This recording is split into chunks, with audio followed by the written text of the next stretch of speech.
देवराज्यसेव्यमानपावनाग्रिपङ्कजं व्यालयज्ञसूत्रमिन्दुशेखरं कृपाकरं नारदादियोगिवृन्दवन्दितं दिगम्बरं काशिकापुरादिनाथ कालभैरवं भजे।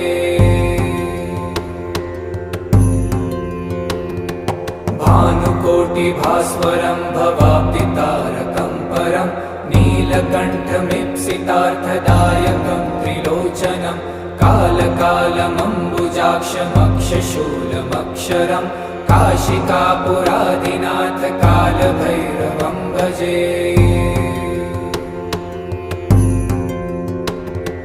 शूलटङ्कपाशदण्डपाणिमादिकारणं श्यामकायमादिदेवमक्षरं निरामयं भीमविक्रमं प्रभुं विचित्रताण्डवं